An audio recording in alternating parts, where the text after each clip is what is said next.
I have a pleasure today to speak with Czesław Siegieda, a photographer whose work, I don't know, it's get a second wind or a second life recently. A new book was published, Polska Britannica, and we'll speak about it. Dzień dobry, panie Czesławie.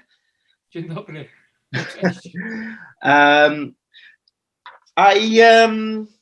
When I actually planned to interview for today, to have that conversation, my idea was try not to read or listen to interviews with you, just base it on the book and, come to it as a, I don't know, like a blank page and learn everything about you while we speak. Obviously, I failed badly. I spent hours on your website and I watched some interviews, and hopefully that will help this conversation a little bit. I remember exactly when I saw your images on Instagram for the first time, and they really resonated with me. I was surprised by them. Obviously, similar circumstances as a Polish person in Britain, looking at the Polish immigration, from the time before I arrived, it was very special. And at the same time, I was very surprised that I never heard of this work before. Could you tell us why it was? Yes, there's a very strong reason for that. In the 1970s, when I was a young man and ambitious, I approached the Half Moon Gallery in London with my photographs, and a photographer called Mike Goldwater, who was involved in camera work in the Half Moon Gallery, said they're really impressed by the pictures, that they're stronger than the usual pictures they had. So the images resonated with him as well. But the result was an exhibition at the Half Moon Gallery, and became a touring exhibition. It was laminated, and so it could be easy to send through the post or by courier. And eventually it ended up at the local public library in Loughborough, my hometown. And I was very proud to see this exhibition there, but my parents' generation were not so enthusiastic. They'd spent all their years since the Second World War keeping their heads down, just getting on with life, not being noticed, not wanting to be noticed. And all of a sudden, here I am, displaying photographs of the community in the public library, visited by many people. Mm-hmm. And they were really uncomfortable. So I learnt my lesson. I thought, I've just got to wait now until that generation has died before releasing the pictures. And I did so after my mother died. My mother died in 2016. And that was the last link that I had with my Polish community. And then I started scanning my photographs. I started an Instagram account, thinking there might be some interest, a little bit of interest. And then I sent an email to the Martin Parr Foundation explaining about my photographs with some examples attached.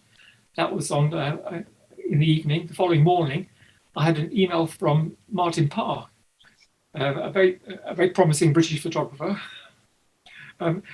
asking if I could come up to the foundation to bring more samples of my work, and then it just snowballed from there. Mm-hmm. Yes. Did you bring that laminated exhibition with you as well, or that came up later? Well, no. That many of those laminated exhibitions disappeared. They went into skips when the Half Moon Gallery closed. Martin Parr had an exhibition there, and that's disappeared. But as it happens, just by good fortune, a lady called Shirley Reid, who's a very enthusiastic follower of photography and researcher, contacted me to say that she kept my exhibition because it was very poignant, and she is going to deliver it to the Martin Parr Foundation, to their collection. So that exhibition survives. Fantastic. Listen, I'll get back a little bit to the family stories, and now that we already know what happens with your photographs, I would like to just start with arrival of your parents, because I think the reason why I'm so interested in your work is also because it's kind of your family life is in a way similar, although different from mine, because my great grandfather was in RAF stationed in Newton. He ran from Poland with Polish army through Romania, France, end up in Colombesha in the camp in Algeria, and then from there in England. He returned in 1946. Your parents arrived in 48. Could you tell us a little bit about this story of their arrival? Well, before that, you have to go back to what happened in Poland when the Soviets invaded the eastern part of Poland where my parents lived. And my mother lived in a region that was Poland before the Second World War, but it's now Belarus, White Russia. My father lived near Lublin, which is, if you look at a map of Poland, it's at the bottom right-hand corner. They were both deported to Siberia, to labor camps in Siberia. I know very little about my father's side of the history because he died just 3 weeks before my 10th birthday. But my mother's side of the story is that she and her family were sent to a labor camp in Siberia. They were put to work. Those who were working were given food, very little food. Those who did not have employment were given no food. It's estimated that up to 1 million Poles were deported to Siberia. Many of those perished in the conditions that were there. Then when Germany invaded Russia during the Second World War, the Polish government in exile formed an agreement with Stalin that they would extract some of the Poles to form an army to fight the Germans. And they did that. My father ended up in North Africa, allied to the British forces, and he was trained in North Africa. My mother, in the meantime, and the rest of my family travelled overland. It's a journey, an incredible journey. It's about 3,000 miles through the Middle East, Uzbekistan, and onwards. Eventually, they ended up in a displaced persons camp in East Africa, in Uganda, near Kampala, near Masindi, in Uganda. And they were there throughout the war until 1948, when the civilians were the English government didn't know what to do with them. Churchill felt guilty about the betrayment of the Poles in the agreement that he formed with the Soviets and the US. So he instituted it's the 1947 Polish, I can't remember the full title of it, but it was the first Immigration Act. And it was guaranteed to give protection and a home to the Poles in England forever. And so my parents were, my mother's parents came here from Mombasa, which is where they departed from in Africa, and they arrived in Southampton in 1948. And they were placed into a displaced persons camp or resettlement camp. And you may not have seen this. I want to show you a book. I've seen it on your website, actually. I did. Yeah, well, I appear in the book as well. I'm one of the photographs in there, in the camp of Burton on the Wolds in Leicestershire. But the camp that I was born in and brought up in was an RAF camp, and the only difference, to make them feel the Poles more welcome, is that the Ministry of Defence removed the barbed wire around the camp to make it seem more open. Mm-hmm. So that's where I was born. I spoke Polish as my first language. I spoke Polish until I was 5 years old, when I went to an English school and started to learn English. So I speak. Just stopping on that, actually.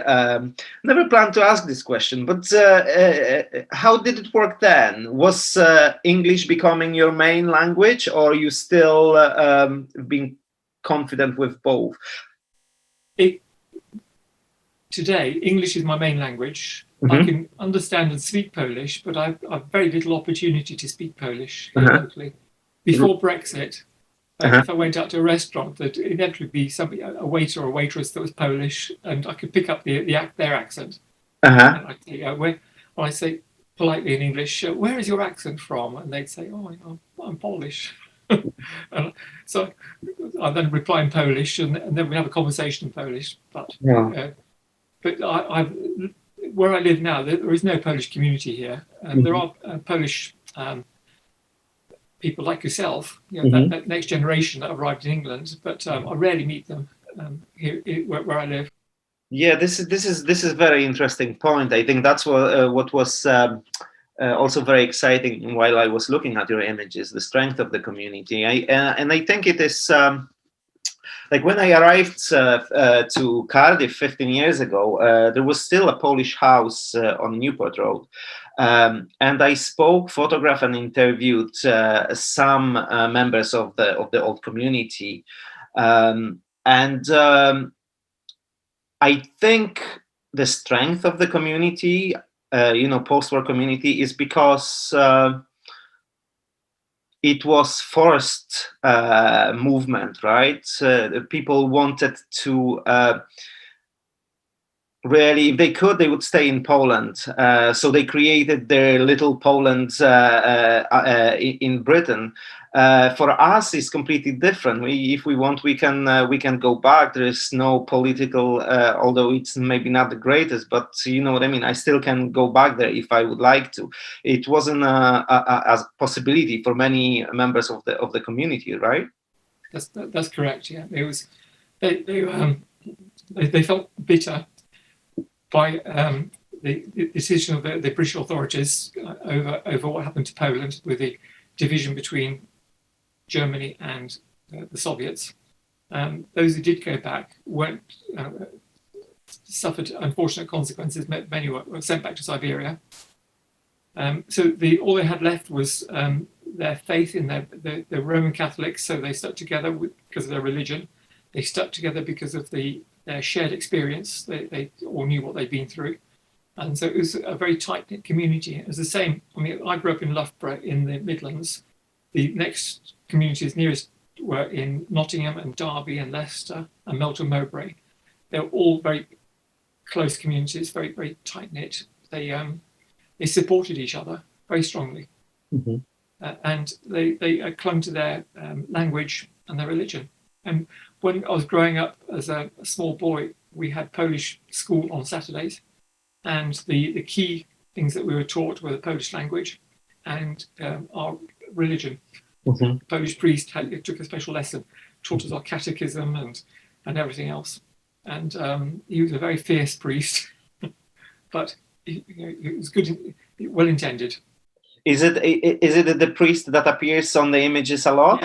Yes. He's Father Juliusz Kaczorowski, long dead now. He died at Laxton Hall and was buried there. And he had an interesting history.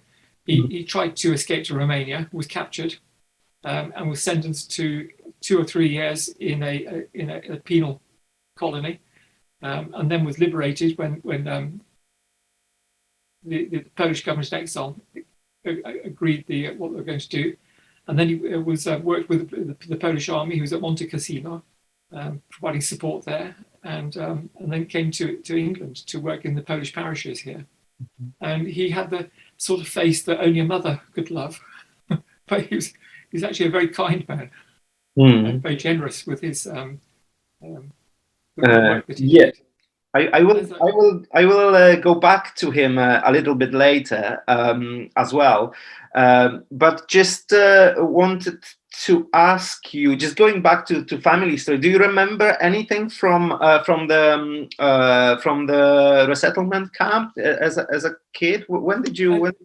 Only a few memories, and they're going to be embarrassing when I recount them to you. But we have photographs in our family album showing weddings and receptions and get-togethers in the camp. Got photographs of my mother and her friends before she was married, sitting outside the Nissen huts in the camp.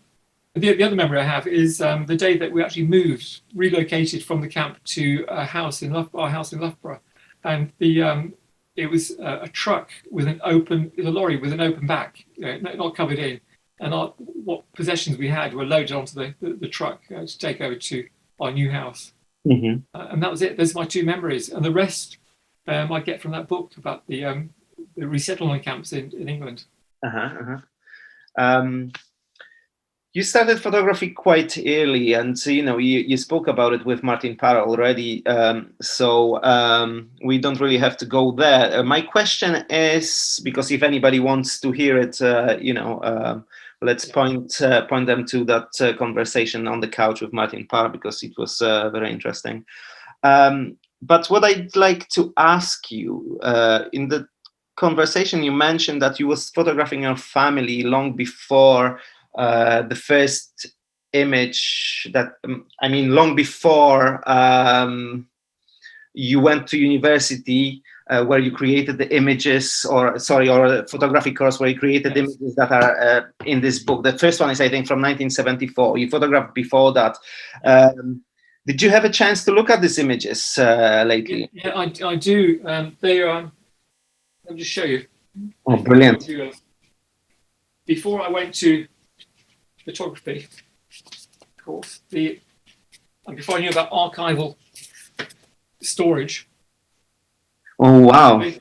They're like this. They kept them in envelopes. Brilliant. Oh, fantastic! So there's some really good stuff in there as well. Yeah, there is. Yeah, so I'm just quietly going through it and scanning those pictures, and also told Martin this. I was because we moved house 3 or 4 times in my career life. I found a carrier bag with about 25 rolls of black and white film that have not been developed yet. Oh, fantastic! I do not know what's on them. I have no idea what's on them. It's a pleasure. I'm about to start processing, developing those negatives to see what's brilliant.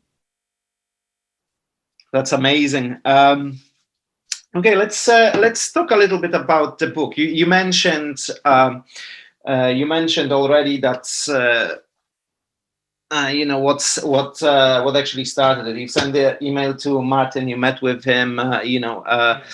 And then the book publication offer happened. But I wonder, are you the one who selected the images for it? Or was it done with an editor? No, it was me. When I first went to see Martin, let me see if I can find my little batch of photos. When I first went to see Martin Parr, there we go. I just shaking. Hang on, just brushing the dust off this. There's still some dust attached. I went with some little mini prints, and I'd done a selection. And Martin Parr asked me whether I was confident that this was a good selection. I said I was 95% confident that these pictures will work for the book. And he said, "Are you sure?" He was questioning. As it turned out, I was 100% accurate. Yes. But this is what I took. Oh wow! Okay. And here is the first image. Brilliant. Yeah. So let's just take the. I'm just showing you at random. Yeah, they're all in the book, isn't it? Yeah, they're all in the book. Yeah, and when I was there with those pictures, his staff were looking over my shoulder when I was. I printed them on big sheets, and I had to use the guillotine to slice them up into the smaller photographs before I had sat down with Martin. The staff were all looking over the shoulder, and they were cooing. Bless them. At that time, this is the first time I'd shown the photographs to an internationally respected photographer. So my confidence was really low, really was, because after 40 years, these pictures had been sitting in a drawer and I hadn't seen them properly. When I was scanning the photographs, I kept thinking, gosh, that's a good photograph. Did I take that? Because I've got that objectivity after 40 years of seeing things fresh for the first time. But then Martin went through the pictures and selected, I think I had 135 photographs for the book.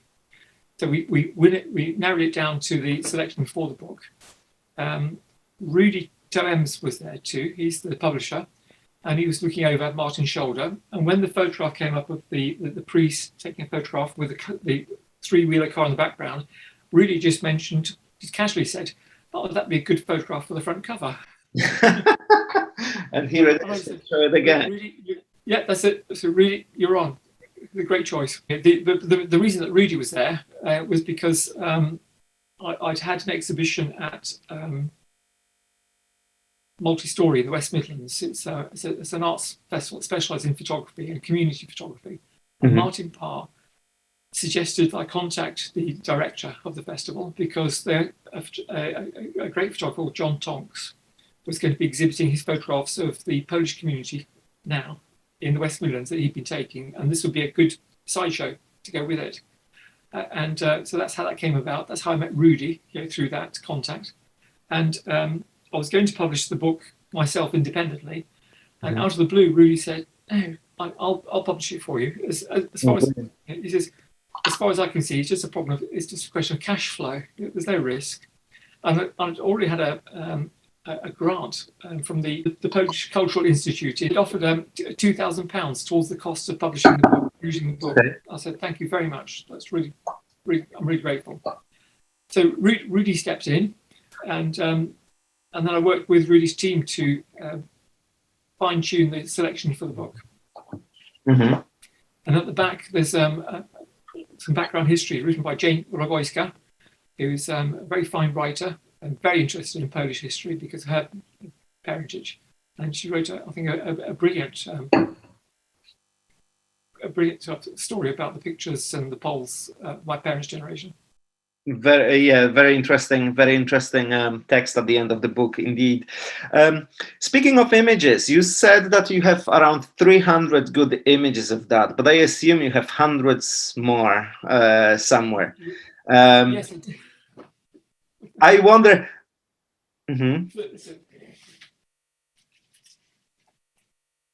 That's right. And I wonder if you would ever think to show that to somebody, Martin or whoever, to see if you missed something, or are you trusting your judgment? Well, at the moment, while I'm still alive, I'm trusting my judgment. Right. Okay. But I have an arrangement with the Martin Parr Foundation that all my negatives and pictures will go to them. Amazing. For their collection. It's really good. Yeah, that's good news, I think. Right. So, following the book, we mentioned the priest briefly. He's one of the few figures that keep reappearing on the photographs in the book. You also mentioned to Martin that he is, except from your family, the only person who knew what you are doing when he was photographing the community. I wonder if he encouraged you to continue doing that. Have you showed him images? What was the conversation? How did he get to know? He didn't see any of the images. He saw some of the pictures of the family occasions, but he was very tolerant. He didn't encourage me in that way. He was just very accepting that photography was my hobby, and that was the view that many members of the Polish community took as well. That he's just very keen on photography. That's his hobby. So we'll put up with him. And it was pre-social media days as well, so people weren't self-conscious as they are now. And it was actually easier to photograph people. Another person with whom I probably should start is your mother. She images of her opened the book and closed the book. Can you speak a little bit about what it meant, especially taking this final photograph to you? Well, the final photograph, I'd seen that she was in a care home called Ilford Park, run by the Ministry of Defence in England, specifically built for looking after Polish people only, or any Polish people with links to members who were in the Polish Armed Forces during the Second World War. So my father was the link. And they had a Polish priest on site, a little shop, a little sklep, and they had Polish nurses there. So Polish was the first language within the home, although the manageress was English. And my mother, in her later years, she'd sort of developed dementia and was bedbound quite a lot. And I'd visit her frequently, almost on a daily basis. And I could see this picture. I saw it every day that I visited. And one day I remembered to bring a camera to take the picture. But but she was a very strong figure in my life because before I was born, she'd had a son called Edvard, and he died of complications. He had appendicitis and hydrocephalus as well, which is another complication. You can see that in photographs of him. He had a very large swollen head. And so I was the next son that was born to her. So I became very special to her. So she was very protective of me, and sometimes overprotective. And her dearest ambition was that I'd grow up to be a priest. Hey, that sounds like my mother as well. She really thought I will be one, but I know, but privately, I thought there's no chance. I've got too much interest in the ladies. yes. Anyway, but before Ejor died, her father had died as well the same year, and so she had two deaths in 1 year. So when I arrived, I was very special. So she was a very strong character. I learned from my auntie, my mother's younger sister, that my mother and my father were very close. They enjoyed cooking. They spent a lot of time in the kitchen, and my mother was regarded as a fine cook by the other Poles in the community. After my father died, she took in lodgers from the local university in Loughborough, and there were always overseas lodgers from Africa, from Pakistan.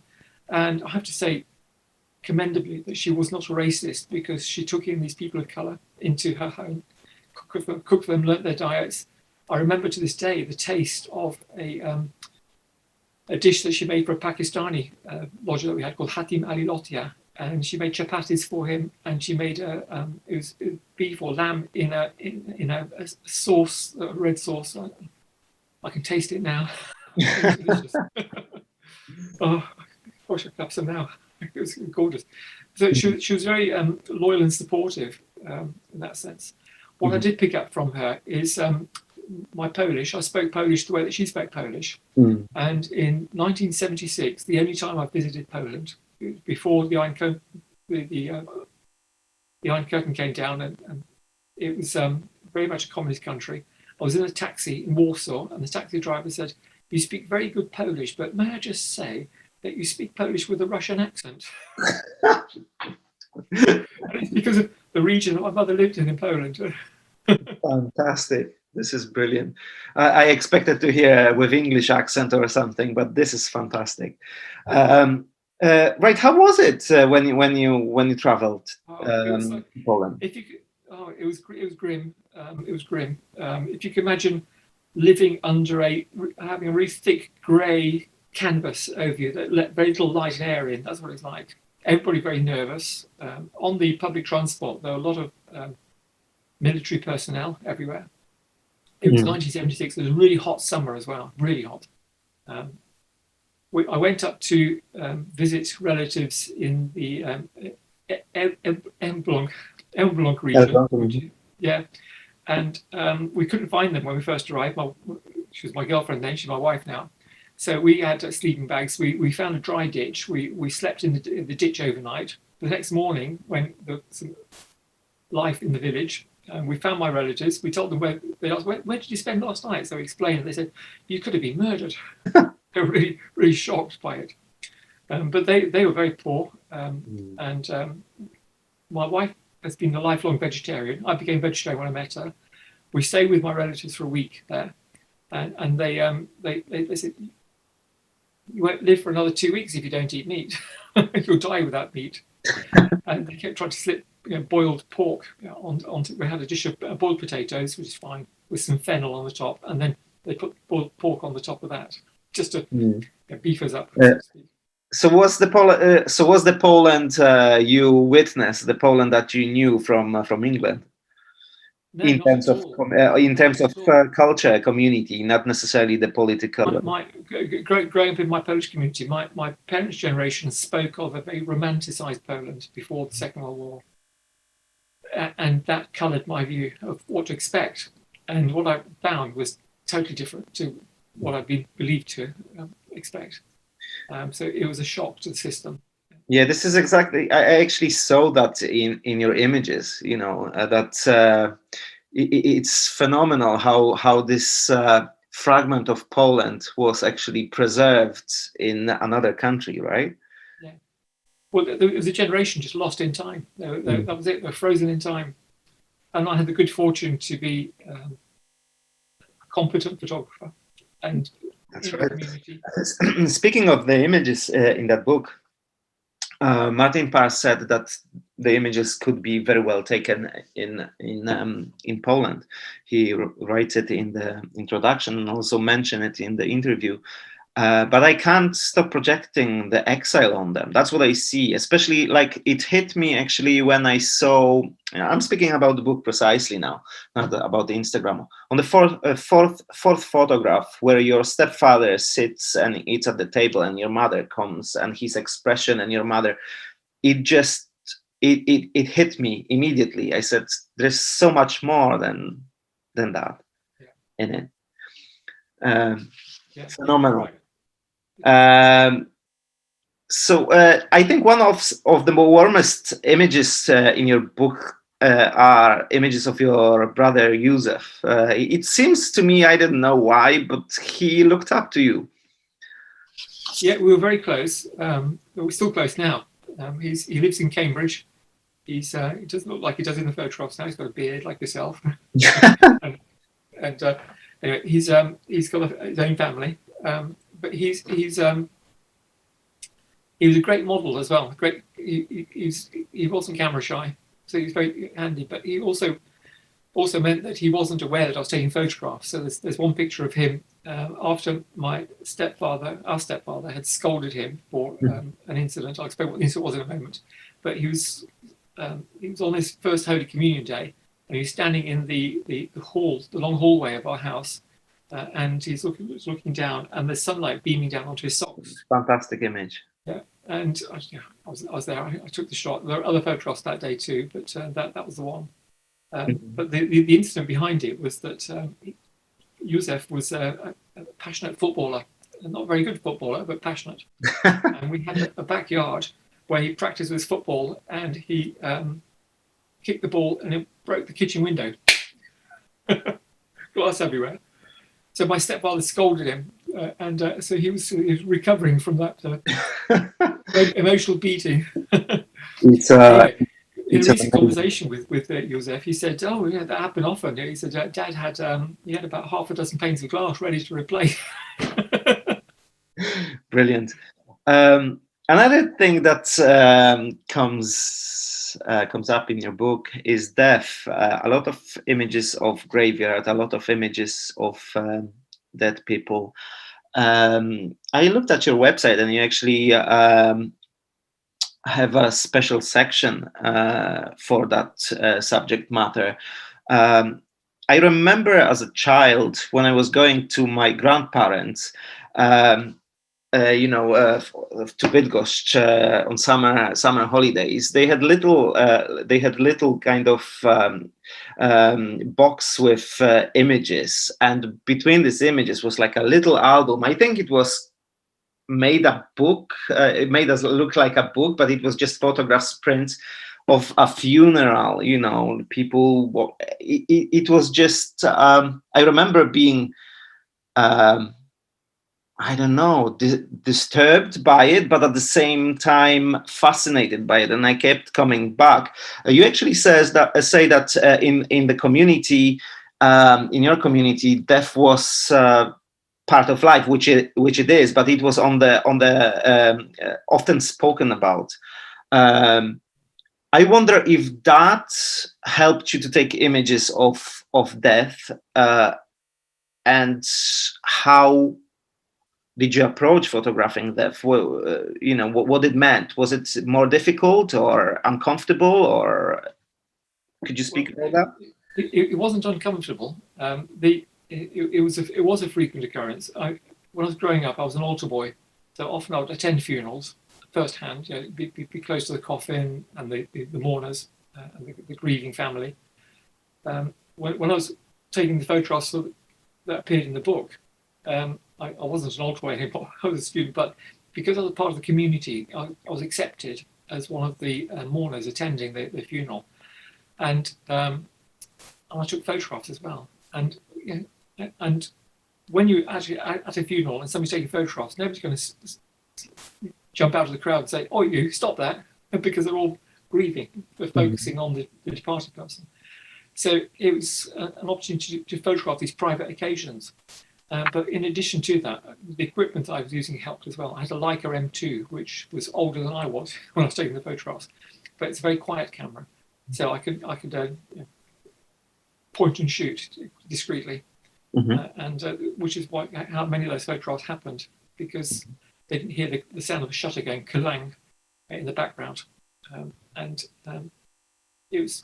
I just felt that I had to do that because nobody else was photographing that side of that end of life, and I was there literally by the graveside. There's one photograph I've got. I can't remember what's in the book. It was a man sprinkling soil onto the top of the coffin, which had already been lowered into the grave, and the mourners are just behind there.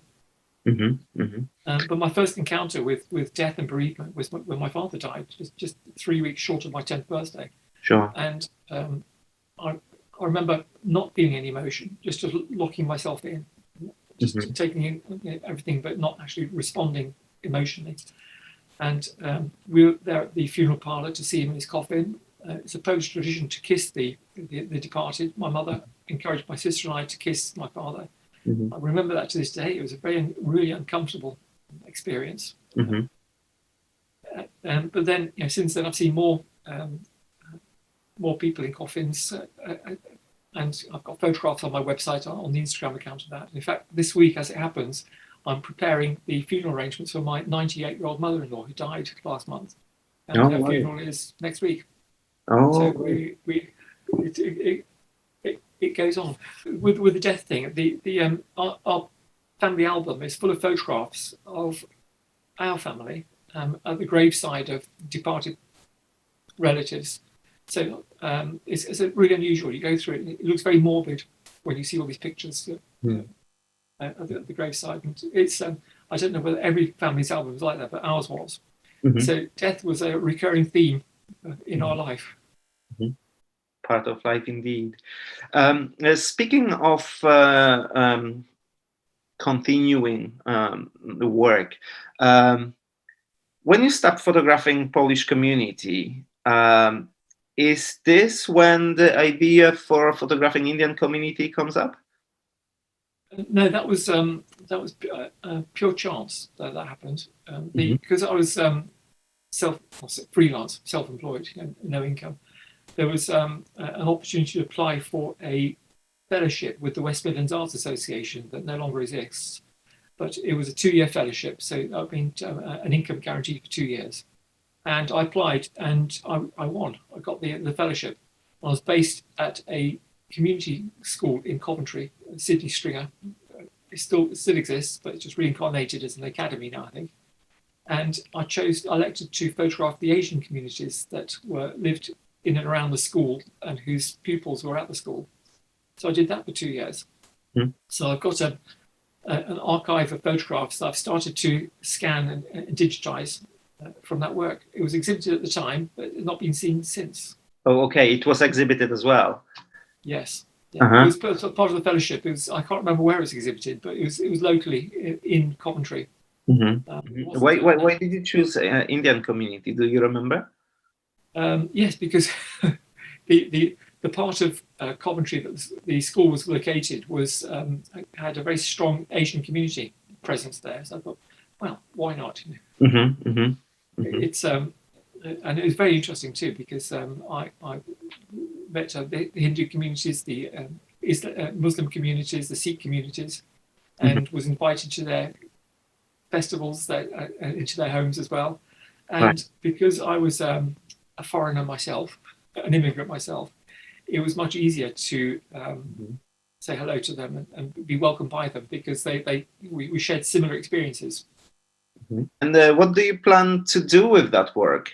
Well, I've already had the offer of a book from RRB Photo Books of the work. They want to see the images as well.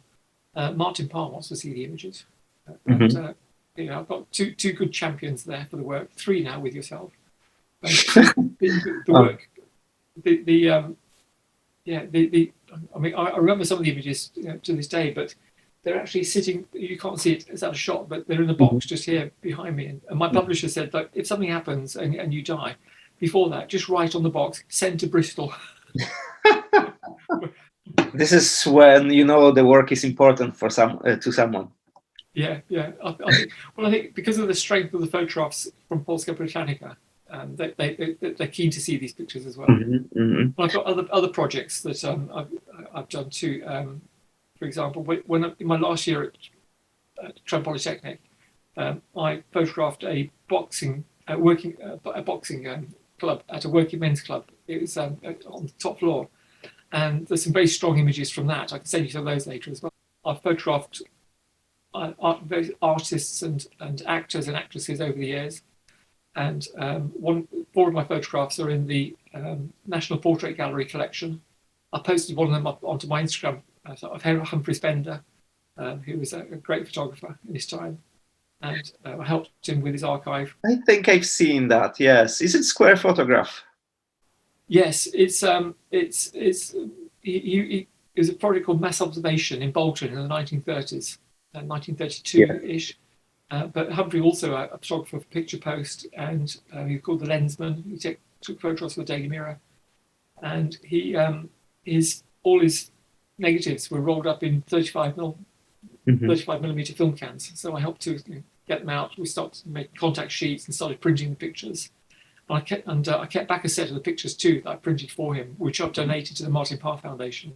It was just a really important record of social history.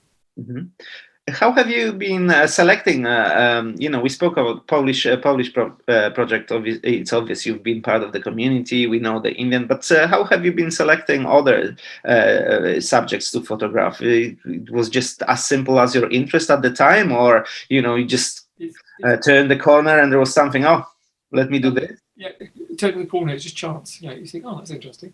That's a good idea. So it's just chance, and.